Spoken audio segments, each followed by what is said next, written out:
Welcome to the technologycloset.com and our quick shots.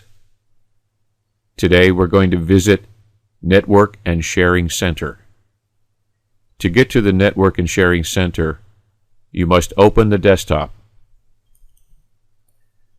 In Windows 8, we want to open the control panel. From the control panel, we want to select Network and Internet.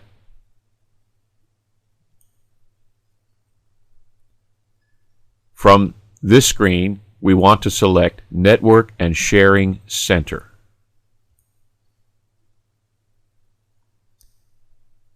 This is our current status. It shows the name of our network. It shows that we can join a home group if we have others on our network. And it shows in this particular case, it's an Ethernet connection. That means usually a physical cable. If there was a Wi-Fi connection or wireless internet connection, we would see the little wireless Wi-Fi symbol.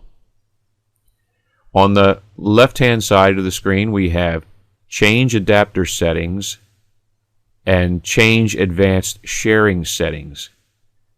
We're going to jump to this one first, just to give you an overview. Click on Advanced Sharing Settings. Under the Advanced Settings Sharings, we have Private, Guest or Public, All Networks. If we hit the down chevron arrow in Private, we can see there are certain settings that we can change here. We're usually going to leave them at their default settings.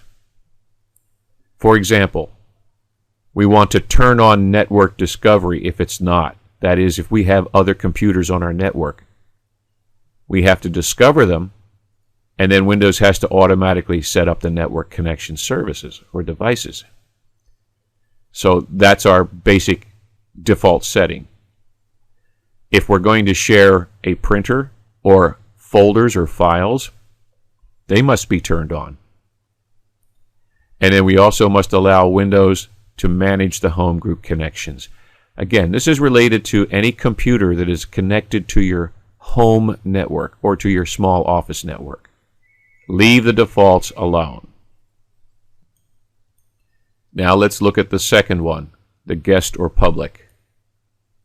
Again, the down chevron arrow. Here we have primarily two selections. We don't want the public to have access to our network, so we must make sure that that is turned off. That is important. You do not want to turn on network discovery unless you are instructed to do so, perhaps by a vendor. The same holds true with file and print sharing. We want to make sure that it is turned off, public or our guest account, either one. And now we're going to look at the last one, all networks. We can turn off the public folder, which is a good idea. Again, we're going to leave this default. If you are streaming media, that is, you're streaming video or audio, you can choose the streaming options. We are not. File sharing connections use a encryption key and a type of encryption, in this case, a 128-bit encryption.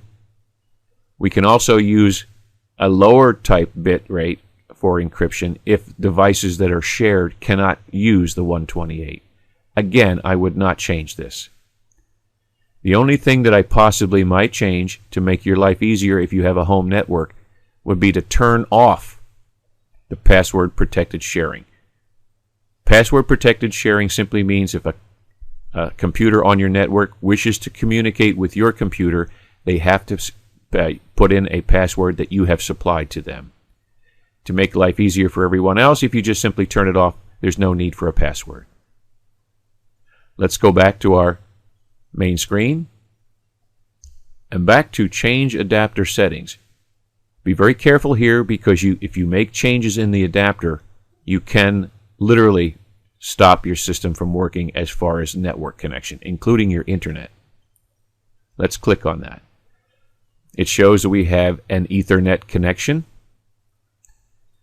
If we click on it, we can disable this device, diagnose the connection if there's a problem, rename it, view the status, and if we click on the double chevron, we can change the settings. This is the one that can get us in the most trouble. Let me just show you what that looks like. If I right mouse click on our internet connection or our Ethernet connection, I get those same menu selections. I'm going to select the one labeled Properties. One tab, Network. It shows the name and the company and the manufacturer and the MAC address of our network card in our computer. But primarily, the one that's more that can get you in trouble is this Internet Protocol version 6 or 4. If your computer is working, do not touch any of these settings. However, in one of our previous quick shot videos, we did recommend changing a parameter in the Internet Protocol version 4. If you wanted to go into that, you would just simply double click on that or single click and select Properties. As you can see, we have two tabs. Down below, I have modified mine using a known DNS server address, again discussed in that previous video, primarily as a security precaution.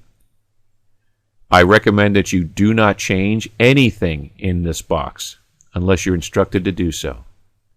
Let's cancel and cancel. We'll close this screen, and that's our network and sharing center. Well, that's this quick shot. Please visit the website at thetechnologycloset.com and hit the subscribe button to our YouTube channel. Until next time.